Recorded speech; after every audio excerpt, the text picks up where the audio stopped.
Welcome to the Women Talk podcast, where ordinary women share their extraordinary stories. We would love for you to share your story on our podcast. Go to www.womentalk.ca and apply to share your story.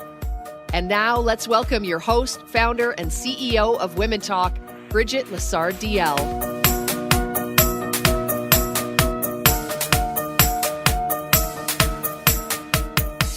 Welcome back to the Women Talk podcast. I'm so glad you decided to join us today because we are going to be talking about body movement. Have you ever thought of using your body to express yourself? Use movement to express what you're feeling. Christina Marlett, through her coaching, workshops, and online programs, help women revitalize their energy from the inside out so that they can be productive and peaceful at the same time. Let's hear Christina's story. For many years, I have been on a quest for energy. I love energy from the metaphysics standpoint. I love it from the spiritual standpoint, and I love it from the physical standpoint because everything is energy. For a long time, I focused on energy that was outside of myself, other people's energy. What would people think about me? If I do this, if I do that, if I take this action, what are other people thinking? Are they judging? Are they criticizing? And I lived outside. I lived life for how it looked. I grew up dancing, and that is one of the reasons why I believe that I lived from the outside in, because I indulged myself in living for others, living for how it looked. And I was always judging myself in the mirror. Am I doing this step perfectly? It really fed my inner perfectionist to be this tap dancer, because out of all the styles of dance, tap is the one that I focused on. And tap is about the style of tap that I did was about getting every step right. So I indulged in this external energy and I sought other people's approval. I danced to get medals. I danced to win competitions. And it wasn't until my mid-30s that I actually learned that dance could be so much more. And that led me to learn that life can be so much more. So I was at this personal development course called Enlightened Warrior in BC at the foot of a beautiful glacier in Squamish. And every morning we got up very early with the sun. Luckily I had little kids at the time, so I was used to getting up with the sun. And we would do movement and meditation. And with my extensive background in dance, I wanted to impress. I was still living from the outside in, and I felt obliged to dance itself to show other people that I was trained. So one morning, the instructor, the facilitator said, "We're going to dance emotions today."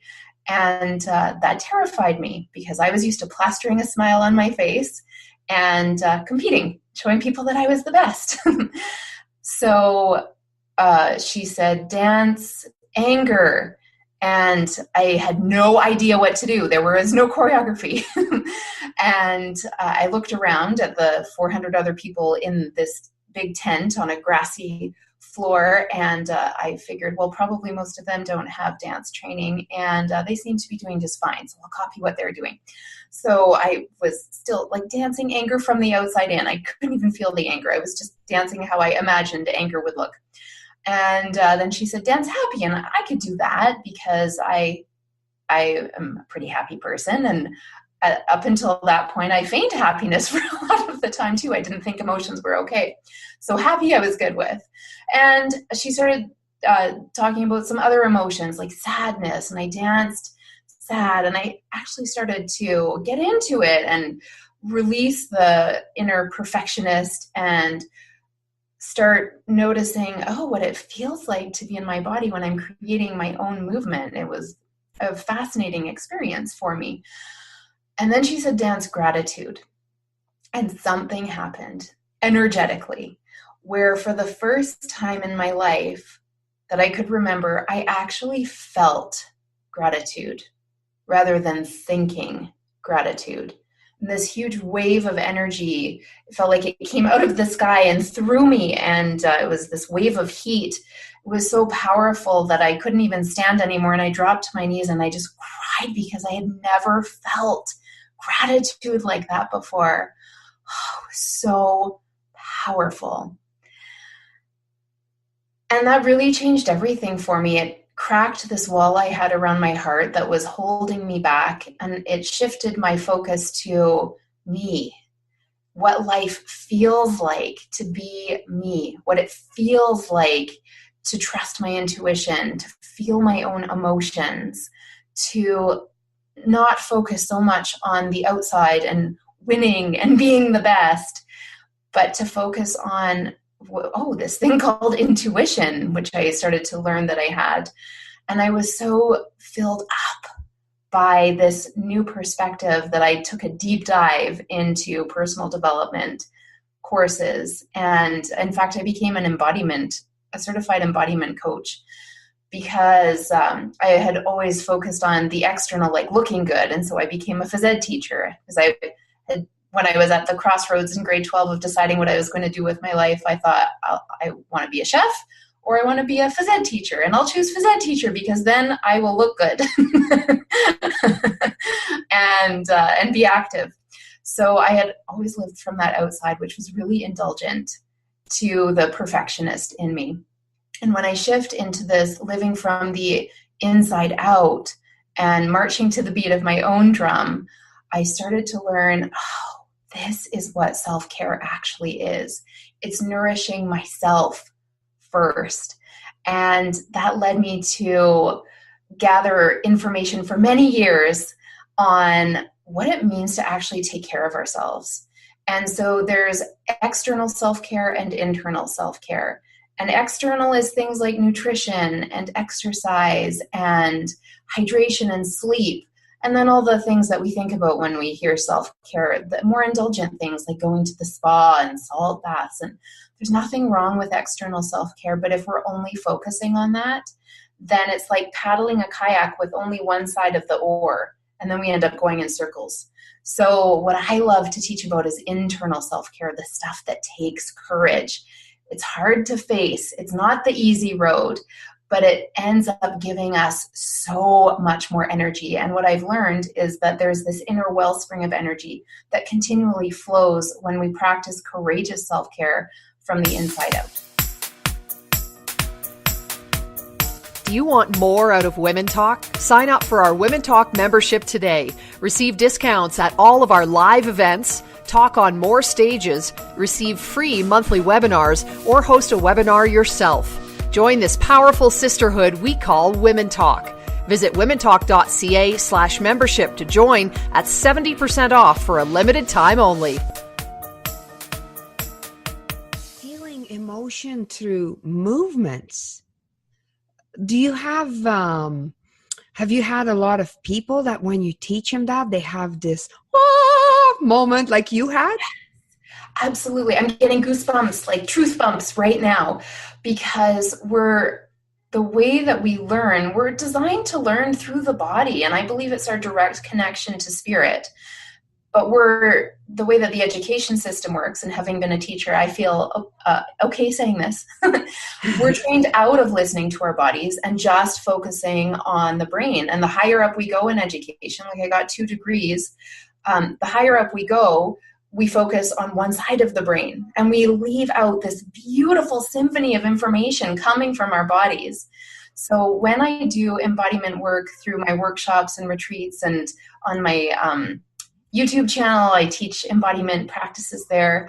Oh, that's great. That's very interesting. What I find is that, yes, in particular women, it works well for men too, but women, we tend to be so cut off from our bodies and focusing on what's going on in our minds. And that's not how we're designed to function. So yes, over and over, people have these huge epiphanies because our bodies are always telling us the truth. We just have to learn how to listen to it. So you almost became a chef. What's the story there? I love food. It's actually funny. Like, I'm a huge foodie. I love cooking. And it's funny when you talk now, like for me, cooking is a meditation, but I love the chopping and the movements that happen in a kitchen. I wonder if it had a little bit of similar stuff happening there for you. Absolutely. And one of my core values is creativity. And so with cooking, although I'm a recipe follower. Oh, you love to follow the rules. I never follow the rules. I like to try it the first time to see how the expert wanted us to do it. And then I like to, after that, experiment with it and make it healthier. And at the time, I was doing really well in my food studies course. I got all the food studies awards, so I thought I must be good at it. If I'm getting the awards, maybe I should be a chef. So how much of a struggle was it to switch from one to the phys ed to the more physical? Well, I was also an athlete growing up and a dancer, so they both seemed like really shiny paths. Like if it was a forest with bright sunlit paths, there were two of them. It wasn't like one was dark and ominous and one was birds and sparkles, and it seemed like they were both enticing, but truly I didn't want to get fat. I'll get fat. Well, that's a good choice, become a phys ed teacher. Your chances of being fat are way lower than if you're a chef. Oh my gosh, that's so amazing. So tell me, what's the most amazing change you've seen in one of your clients, or a physical reaction, or not necessarily your client, but what's the most fascinating physical reaction you've seen happen? Oh, okay, 5 just flew through my head. Like that you can actually, if I was there, I could see it myself. Okay, so which one do I want to choose then?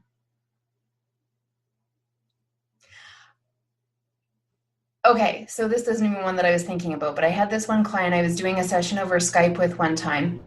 And what I like to do is prescribe an open-ended movement question, and then people answer that with their bodies. And it sounds very mysterious, but it's actually very straightforward.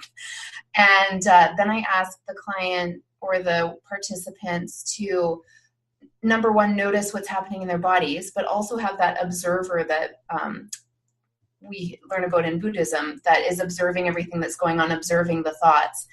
And so this one client, I prescribed her a dancing discovery, I call it.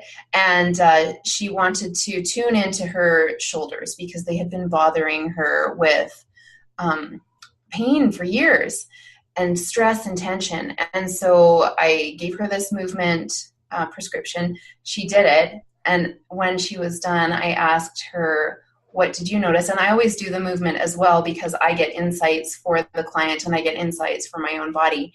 And she said, Christina, do you know what my shoulders said to me? They said, finally, you're paying attention to us. We've been carrying the weight of the world and we want it to be gone. And so by tuning in, paying attention to certain parts of our bodies are always giving us these messages. And attention is the most sincere form of love. So for the first time, she actually paid attention to the message that her shoulders had for her. And she said, all my shoulders wanted was to be noticed. The pain is gone. I have done massage. I have done all these different forms of therapy to solve this pain in my shoulders. And all I did was pay attention to it for a few minutes and it's gone. And her posture was better and her face was brighter. It was amazing. That's craziness. I know. It's magical. Wow. Now, I want to go back a little bit because I want your opinion on something. We're in an era now where a lot of children don't really compete. They go and play soccer and everybody gets a medal. And so what's your opinion on that?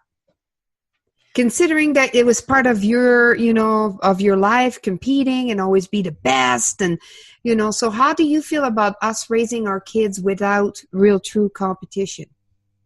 I feel like it's also the same thing as internal and external self-care. I feel like we benefit from both. So if we just have competitive experiences, like it wasn't until I was in my mid-30s that I learned that there was a different way of dancing, that it wasn't for the outcome, that it was actually for the joy of movement. That's fascinating.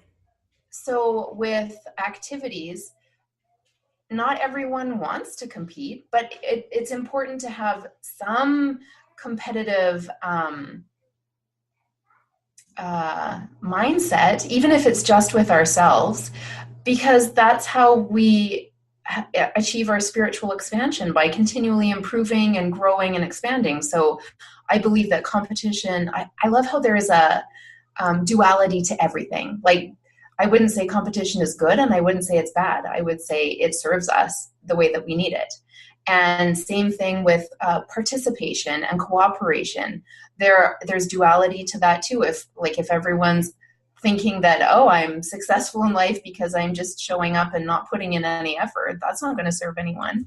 But there's the flip side to both of them. So I would say that, again, like paddling with a kayak, dipping both of those oars in, and then we get to make an informed choice too. Like, I grew up extremely competitive. I wouldn't say that, like, I don't participate so much in competitive sports now. I don't compete very often in dance, although my husband and I have done some salsa dance competitions. Ooh. Yeah, that was fun. That's very sexy. It was. And boy, did I get my abs back after having Wow. The other thing about competition is it sets us, it gives us a higher bar than we might give to ourselves. And when we have that deadline too, it creates motivation. So there's duality to both sides. Yeah, so try to find a balance between the two, like keep your creativeness but train to compete. Yeah. Where did you grow up? Like you said, and you were doing tap dancing. Did you start that at a young age? I sure did. I started tap dancing when I was 5, and I did that competitively for 15 years, all the way till I was in university. And I tried some other styles of dance in there too, and I got tendonitis in my heels. So my body was letting me know that just tap dancing was good. I didn't need to overwhelm myself. And then when I went into my kinesiology degree to become a phys ed teacher, when I actually got my first teaching job, it was as a dance teacher at a high school. And I thought, well, that sounds awesome. And I wonder what I would teach, because I don't think we want to do tap the whole time. So then I had done ballroom too and Latin. But then I quickly learned all the other styles that interested me so that I could share them with my students. So then I learned hip hop and West African, which is my absolute favorite. It's very grounded and helps us connect with the earth and grounding energy and being present. Oh, so many gifts from African and contemporary and ballet and all sorts. Wow. Now tell me, before we wrap this up, I'd just like you to give me a little bit more information about certified embodiment coach. What does that mean? That is a good question, because most people aren't even familiar with the word embodiment. So the way that I have learned it and interpreted it is the answer is always in our bodies. And, I've always described it as getting out of your head and into your body, but I was just thinking about that this morning. That's not actually it at all. It's harnessing the power of the mind and the body in union so that we can learn more about ourselves. We can discover what it is that we're meant to be pursuing. We can discover our passion. We can discover self-love. It's so powerful. And like I was saying before, giving specific movement exercises, like for example, there's one that I do in one of my workshops where I say, become curious about how many different ways you can make circles and experience rotation in your body. So circling the shoulders, circling the head, circling the wrists, playing with rotation. And then I have a metaphor after that's done, and participants then dissect what their bodies told them. And so, for instance, what I've learned from that exercise is that people say focus on, men, often male trainers say focus on one thing at a time, because that's how you'll achieve things. But for me, I actually loved rotating so many different parts of my body at once. So my body was telling me, I'm fine multitasking. I benefit from doing a bunch of different things at the same time. That's why we're a little bit different than men. We are better at multitasking. Yeah, and it took my body to make that okay for me to hear. Very interesting. So why would I go see you as a embodiment coach? What would it do for me? What I love about it is whatever struggle or challenge people are having, or even if they think they're not having any struggles or challenges, they will get what they need out of it. So it's not me as a life coach saying, I think you should do this, this, and this. It's, okay, let's do this movement activity. What came up for you? Because that's important. So sometimes people come to me because they're in pain, and we can radically decrease it or even eliminate it. Sometimes it's a lack of self-confidence. Often people come to me because they feel paralyzed in their bodies in terms of their relationship with dance, and they don't want to feel that way because it limits them not only in dancing situations, but it's showing that there's a huge block and fear of what other people think about you. So I call it the dance playground, and we can move through so many different issues. It makes relationships better. Like, it's just fascinating what happens. So it kind of it helps people bring freedom to themselves. Absolutely. Yeah. In my book that I wrote, when I was focusing on the particular practice that I call ugly, awkward dancing,